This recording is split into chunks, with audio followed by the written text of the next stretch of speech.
Welcome to the Cashflow Project podcast. Are you looking to better your financial situation by increasing your cash flow? Too busy to hunt for real estate deals or don't know where to start? Then you're in the right spot. Join us as we dive in and talk about investing for cash flow using multifamily real estate. Welcome to the Cashflow Project podcast. I'm your host, Steve Fieros with Tri-City Equity Group. Today, we've got Parker Pursell on the show. Parker is the CEO of EQRP and is championing financial transformation. Ingrained in him is the philosophy of steward leadership. He's focused on catalyzing growth for business professionals, owners, and investors inside of the community through self-directed retirement.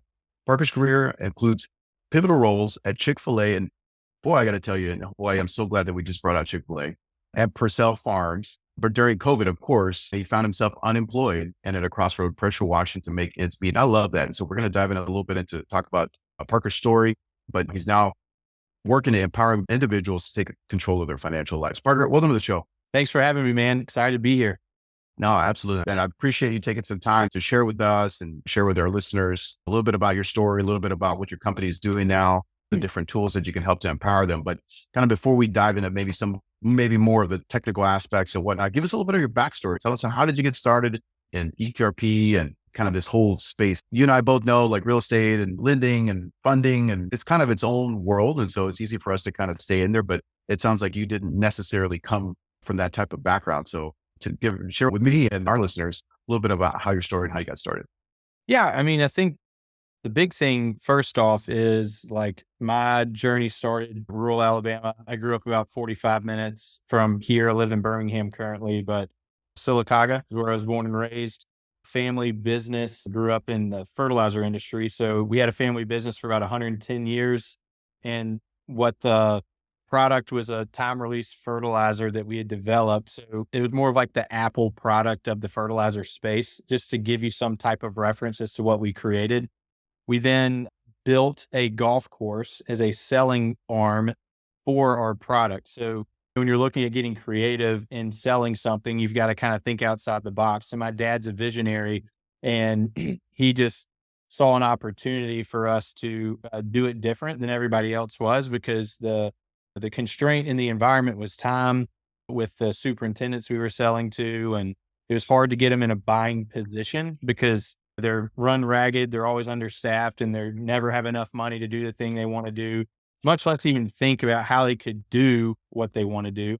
And so what we did is we basically made a really big investment in our property that we had out there. And instead of taking 50 salespeople, sending them out across the country, well, we just said, why don't we just take these resources, build a thing, and then bring them in for 3 days, a 3-day, 2-night experience. And from there, we had over a 90% conversion rate. And so it was like, well, this turned out to be really good. So it was like a private golf course to showcase our product.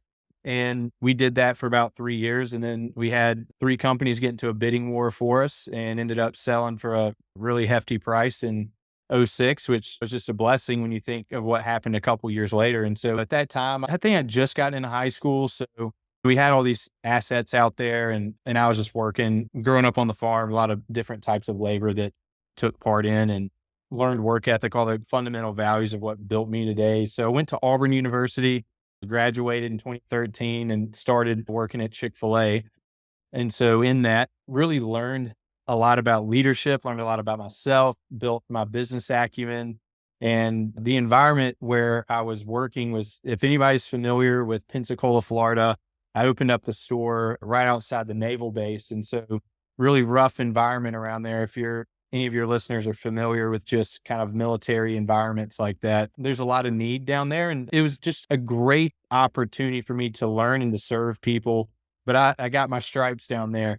And so I wanted to go be an operator, got to travel the country, do a lot of really fun things while I was there, but got to a crossroads where I was like, my dad came up with this second big vision of what he wanted to do. So since we sold the business, backing up a little bit, we didn't know really kind of like what was next steps for our assets out there, but we didn't want to let it grow up.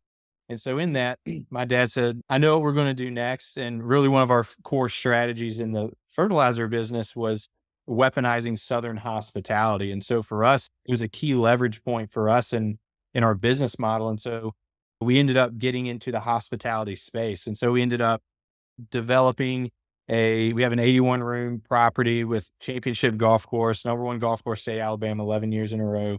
We got restaurants, wedding venues, activities, horseback riding, all the hunting stuff you could want, fishing down there. So it's just a Southern boutique destination. And when my dad laid these plans out, I was like, man, like, I want to go be a part of this. Like, I don't want this to be built without me being a part of it. 'Cause it's just the family legacy. So I chased the Chick-fil-A thing. I said, God bless her or kill it. Essentially, like I wanted both. I could only do one.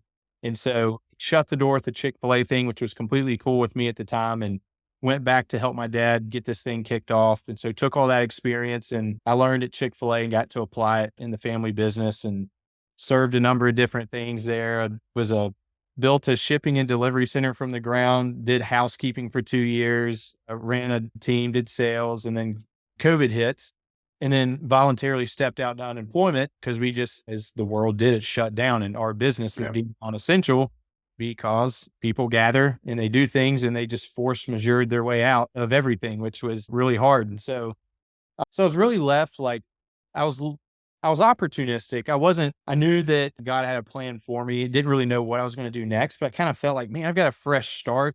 I've had all this experience doing hospitality, but there's a gap in my life that I really feel like I need to fill. And I couldn't really tell you what exactly it was at the time, but I knew looking at my father's stuff and my granddad, like what they had built, there's this knowledge gap of like, how do I fill this void of building something? And really the fundamental aspect was is like, I knew what money was. I just didn't know how it worked. And I wanted to learn more.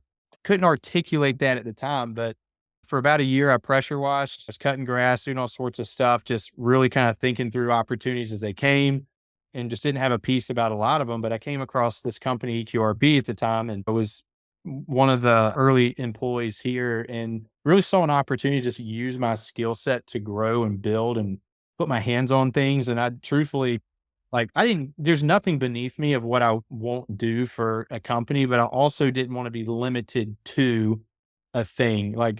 And so that was really kind of like my thing coming in is I had no idea what it was, really kind of bought into the vision of what they were doing, saw an opportunity for me to grow and learn and put my hands to work and build something of meaning and value. And so put my head down, and 3 years later, I get the opportunity to run the company now. And so from pressure washing to finance, or you could say from making chicken sandwiches, doing what I'm doing now, it's weird. But I will say, I feel like when people ask like, why is this important to you? Well, it's because my life has changed by being a part of this environment. And you can't replace hard work. Like you can't replace doing the effort and putting the time in. And a lot of people just want the quick fix. They want the Ozempic. They want the magic pill to solve all their problems. They want the asymmetrical asset that's just going to send them to the moon. But like, that's not how any of this works. And my first investments that I did busted. So it was like,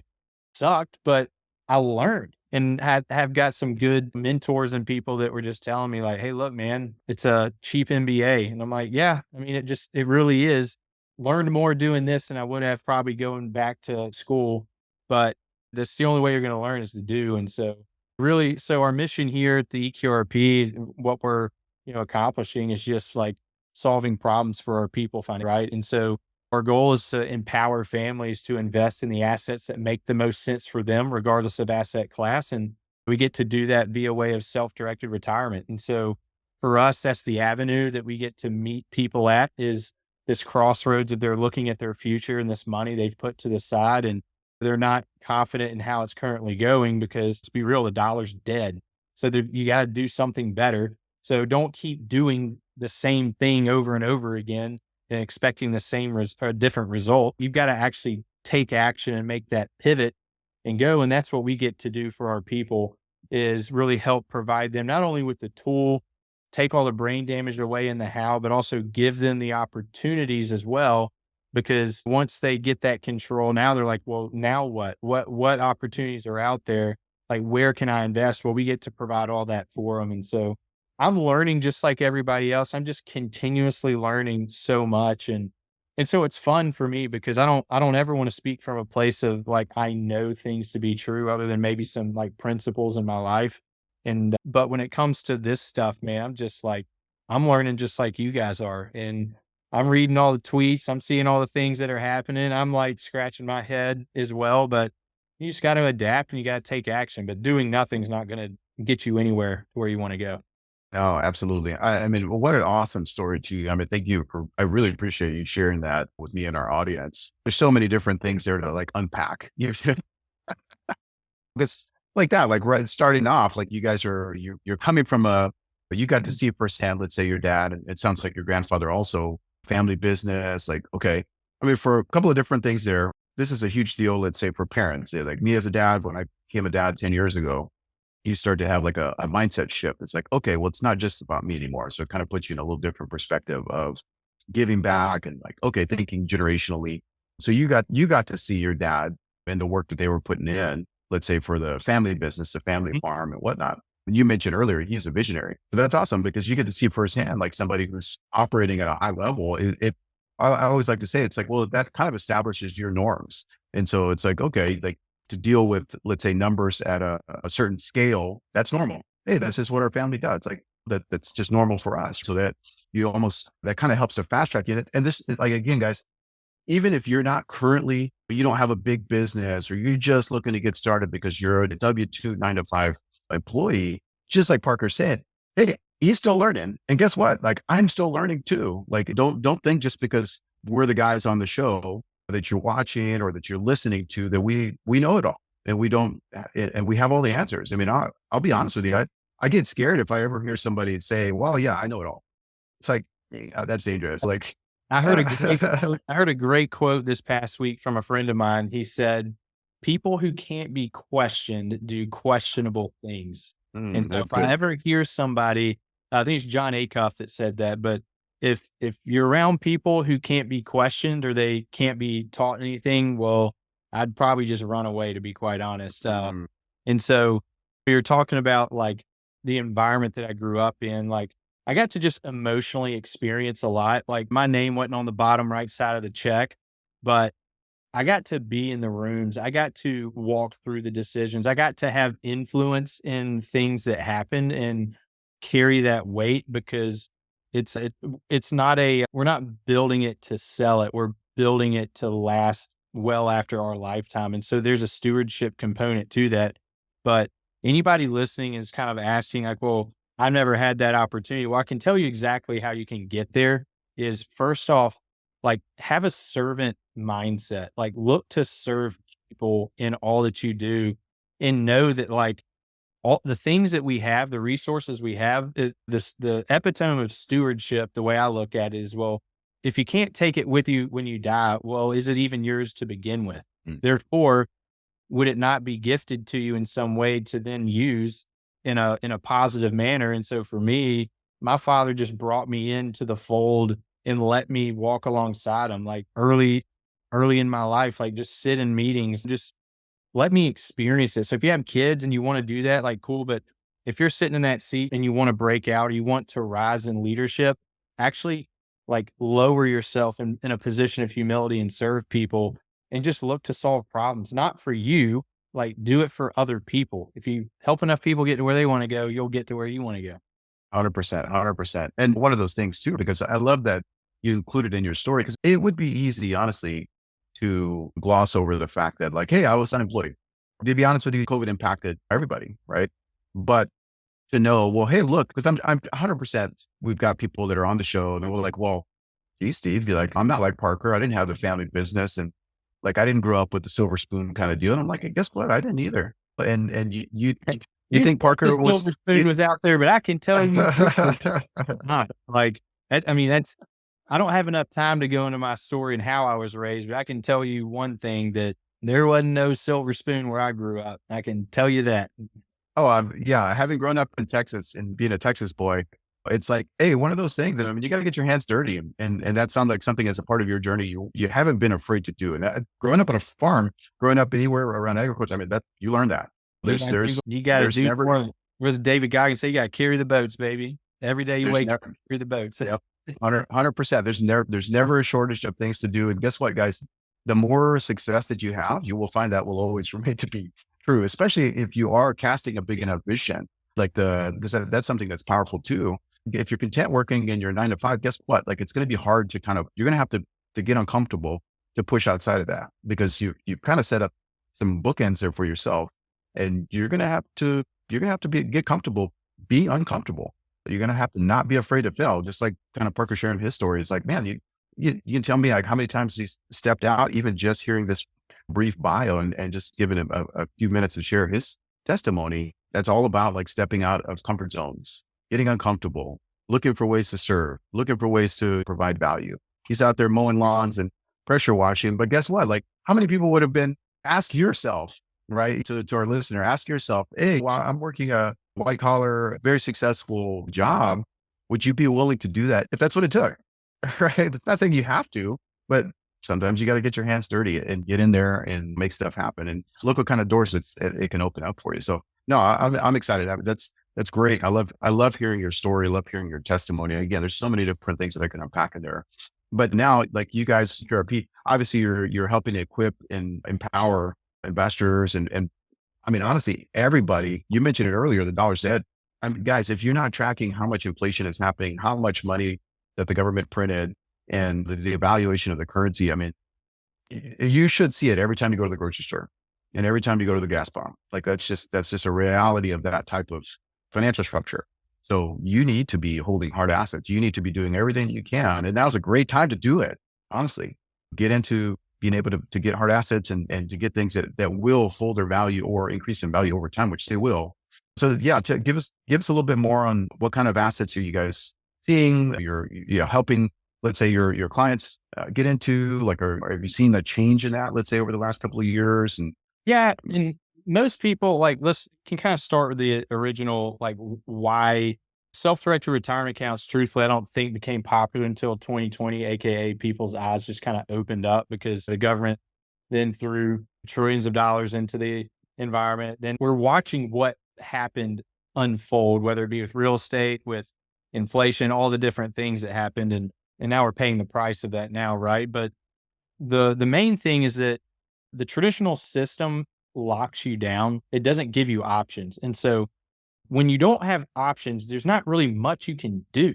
If you're trapped and you're just got your hands and you're locked in a box, but you got nothing there, well, probably going to be stuck there and be pretty frustrated for a while. But if you've got a crowbar, if you've got all these different things at your disposal, which you could use to get out of the box, well, great. And it's not saying you can't rethink of how you want to use the box later, but for our members, like they're trapped in this traditional system of Wall Street that when they're sitting there saying, hey, I would love to go invest in real estate.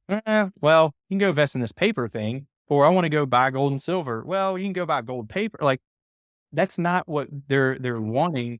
And it's just set up to basically say you're stupid, like ultimately. And yeah, I've got great financial advisor friends. It's not knocking them. It's just the system that's built there doesn't give people the ability to go do the things that they truly want to go do. So when 2020 happened, everybody's eyes got open and this whole self-directed concept blew up.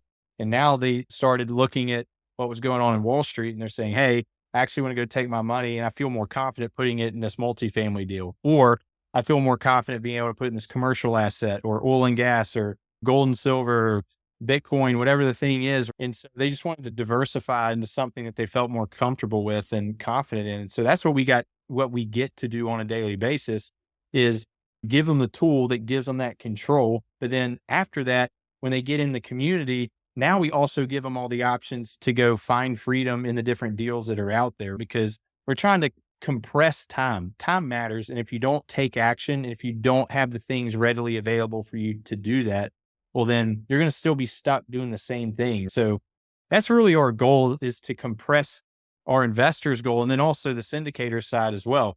So, and we talked about that briefly, but we want to give syndicators, if you're out there listening to this and you're looking to raise money for your deal, well, we want to marry you with people who are looking to deploy money. So like it's a separate conversation, but ultimately we're trying to let everybody win in this. And we just want to foster an environment of helping people meet their goals. And really it's about the families that are there looking to deploy that money because their futures depend on it. And that's what's at stake. And we have to make sure that they have everything they need to do that. Yeah, no, absolutely. Absolutely. I mean, and you called it, right? Like it's nothing against like financial advisors and whatnot. Everybody has a kind of a place in the marketplace, but Wouldn't they're be limited, far her guys. family business without them. I'll tell you that. Like Oh yeah. Yeah. Man. Like, Line Blue Trust out of Atlanta. Love you guys. but it's one of those things where they're limited too, right? They're limited into what kind of opportunities they can offer you, right? They have life insurance products. Obviously they can help kind of direct you into, let's say, mutual funds and that kind of stuff, kind of more of the traditional routes. But as we're moving more our economy and we're facing dynamics that are less and less traditional, right? Like if you talk to your parents likely had a much different, or 100% they had a much different financial situation than you if you're listening to this show. Pensions and all that kind of stuff, and the number of jobs and whatnot that offer that kind of stuff, and like guaranteed income when you retire, that stuff goes away. I remember starting my career off knowing full well, like, hey, nobody's going to set up a retirement for me. Like I knew, oh, hey, I'm going to have to do this for myself. So you guys are, even if you have something set up through, let's say your job, your 9 to 5, you've got a retirement account. Guess what? If you're not fully invested into the right, let's say equities and stocks and that kind of stuff, you're not winning. You're just not. Like, I mean, Yeah. you've got to be in the Mag 7, you got to be in disruptive technologies and that kind of stuff to even have a chance. And then compare that kind of return to, let's say, something that we might see in, real estate and specific asset classes of real estate. It's a joke. So, I mean, but you need to educate yourself and be aware. And that sounds like that's part of what you guys are offering as well. Yeah, exactly. And so really where somebody might ask, okay, well, what's next for me? Right? Like, what is this even Mhm. for me? Then how would I even start? Well, great place to start is, have you worked anywhere else and left that job? You got old 401ks lying around, traditional IRAs, whatever the thing is, like transition creates opportunity for you that you just may not be aware of. And a lot of times you may be like, well, I don't even know what happened to it. I guarantee you what happened. It probably just rolled over into a rollover IRA or into your new company plan as things happen. So, but that brain damage you don't have to worry about because our team takes care of that for you. So that's the first thing that you need to ask yourself is, what do I have access to be able to take this money and then go deploy? And then second, if you're a business owner, right? Like if you have employees or you don't, you're a, solopreneur, 1099 earner, like this is a great opportunity for you too. There's no retirement account there's no reason why you shouldn't be working with us to help get you to where you want to go. We can get you whatever the thing is you need to do the thing you want. But those questions you have to get clear on and get an understanding of, like, okay, well, what do I want to do? So once you get clear on that, then it becomes pretty fast moving after that. And we don't like to drag our feet here. We want you to start winning like yesterday. Yeah, no, absolutely. And one thing too, just a quick tip for you guys, you may not be familiar with filling out, let's say, a personal financial statement, but that's a great place to start because that helps you to take just how Parker's talking about, that helps you to take stock, takes inventory. Like, hey, what do I have on hand? What kind of assets do I have? And things you may not even be aware that they're assets, just like how he's talking about, like, yeah, I have a retirement account. Well, I've got this old one from a job that I had 10 years ago. I know I think there's some money still in there. I don't know. You'd be surprised how many people have that set up and they're just completely unaware of it. So sit down, you can find free one online, personal financial statement, a PFS, and just sit down with it. Take some time. I mean, it may take you a little bit of time to kind of just sort through everything, but that's a great place to start just in terms of like, okay, hey, let me find out what do I have? That's a good question. So, and then you can hit up Parker on their team and say, okay, well, hey, look, this is what I've got. Hey, can you do anything with this? And then his team can help kind of guide you from Yeah. that And point you on. just umbrella all that up under one thing, which is great because Mhm. concentrate. And you may even say, well, I just don't have any money to invest. But when you start asking, Yeah. like, how might I do it and what other creative ways are there? Well, like knowledge is power. And so we really help like strategize with our members in their specific situations because you may be wanting to invest a specific way and we may be able to kind of like take some of that retirement money and creatively get it to a place to where you can do the thing you actually want to do. But like I said, it's a lot of brain damage. If you don't know what you don't know, well, being cheap is expensive. If you try to figure it out on yourself, you're gonna end up a lot more frustrated and probably like not where you want to be. So compressed time. Like you got one life, guys, one life. If you live it right, once is enough. So don't just sit there and wait until it's too late to start doing the thing you need to do. Yeah, for sure. For sure. And that's the thing. It's not too late, but you have No. to start now. Like if you haven't been making plans, if you haven't been working towards that, get going, take action. Just, I think that's a common theme throughout today. Well, Berger, I want to make sure that we will be mindful of your time, respectful of your time. So this is the point of the show where we transition to what we call our fire round. Just a little brief Q&A, a little bit more fun questions. That's something you're up for? Sure, let's do it. Awesome. All right. First question. What is the best book that you recommend? Other than for us real estate junkies, it's Rich Dad, Poor Dad. That's always kind of the purple Bible. What's your best book recommendation? I've got like 8 books laying on my desk right now. Well, I would just say like one that I found was really good, especially if you're early in your career of investing, is The Psychology of Money. The last name's Housel. I can't remember the first name of the guy, but it's just a really good psychological depiction of how we emotionally respond to money. And if you aren't clear on your motivators and understand how you react to money, it'd just be a good book to just kind of test yourself and see where you're at, because your emotions influence your purchasing decisions. And if you're not clear on how you emotionally react or just your emotional state in general, when money comes in, then it's going to react to whatever like thing you're going through. So tell your money what to do. Don't let it dictate what you do. You just manage it. Like you tell it where to go.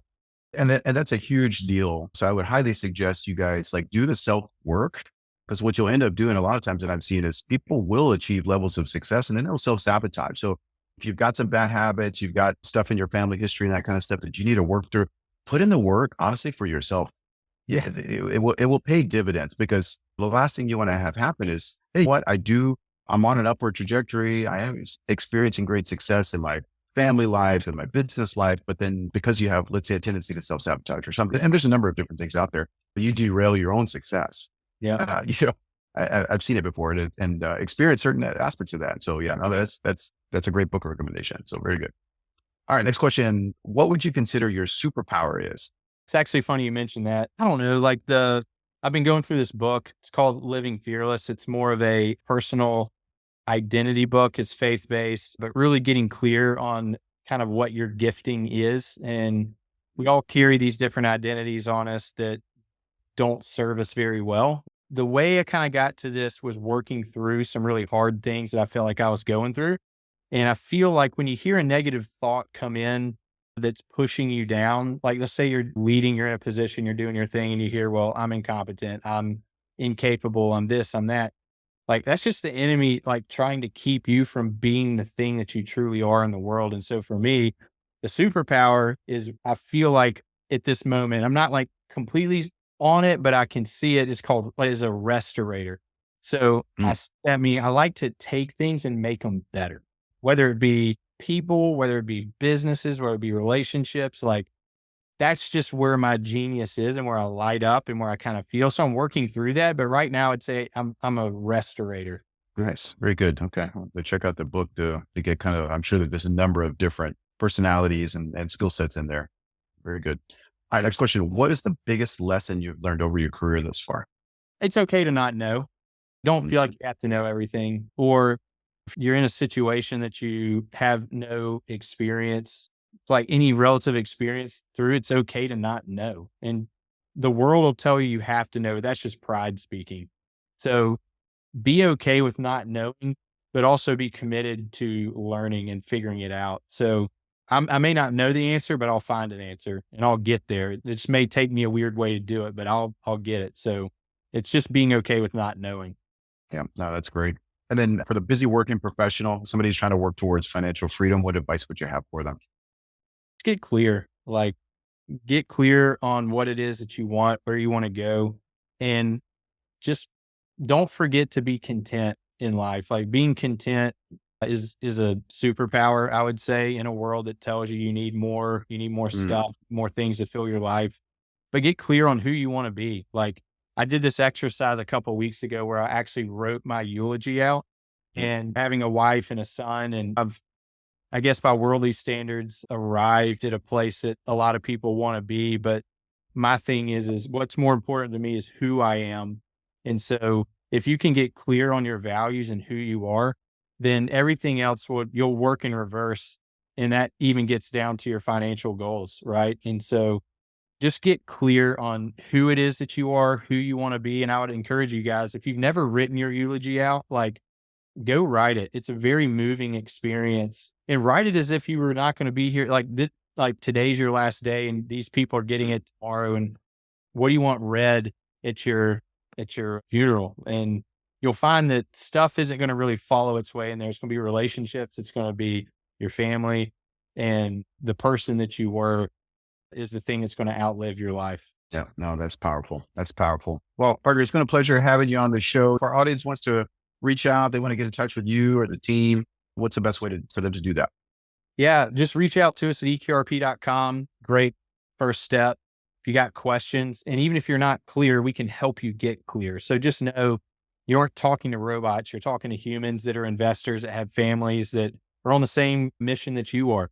Whether you're a syndicator out there raising money for deals, or you're an investor looking to deploy money, we can help all of you guys. So go there. I also have a newsletter.com. It's a really fun newsletter I get to put out that I just kind of talk about what's happening in the market, what I find interesting, and maybe it'll help you make some better financial decisions in the future. But it's all speculation at this point, but we're all learning. Yeah. None of this is financial advice, by the way, guys. Let's be clear. Well, yeah. Well, Parker, it's been a pleasure having you on the show. I've thoroughly enjoyed our conversation. I look forward to following up in the future and see what kind of amazing things that you and the company have tackled here in the near future. So really appreciate you. Look forward to keeping in touch, and we'll talk to you soon. All right. Thank you. Aloha. Thank you.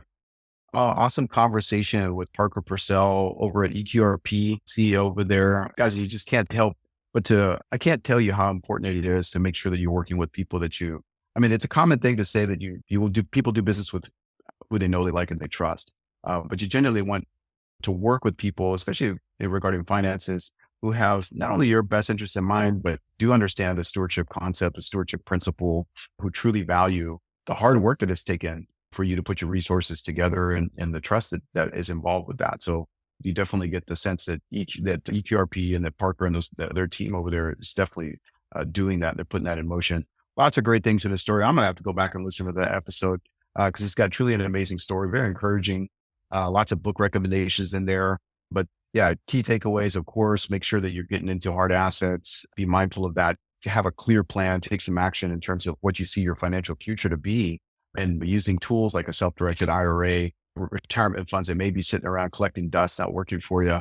Take stock of what you have on hand and see how that can propel you to a future that you're creating. But guys, if you're interested in talking to somebody in our team, investing with us, go to tricityequity.com to learn more. If you want to connect with other local like-minded investors, you're here in Hawaii and hey, what's this real estate investing thing all about? What's this multifamily thing all about? I'm interested, but I don't have experience. Okay, hey, not a problem. Come check us out, Honolulu Multifamily and more. You can find us on multiple avenues here, meetup.com, Facebook. Join our Facebook group. You can find us on Bigger Pockets. We're in multiple different avenues, but we'd love to meet you. We've got another meetup coming up that every month we meet up in person. So we'd love to meet you and connect with you. If you guys are looking for an amazing conference to attend, make sure that you're making plans to be at the Hawaii Millionaire Mindset Conference. That's going to be happening July 10th through the 13th. That's here on Oahu, out on Kolina at the beautiful Four Seasons Resort. I was just out in Kolina a couple of nights ago. It's got such amazing sunsets out there, guys. So if you haven't experienced it, you want to do a staycation for the family while you're at conference, that's something you can do. If you're off island and wanting to come and visit, you will absolutely love it. The conference is amazing. You'll meet so many people who are like-minded, entrepreneurs, real estate investors, professionals of every ilk. You definitely want to make plans to be there. Again, that's July 10th through the 13th.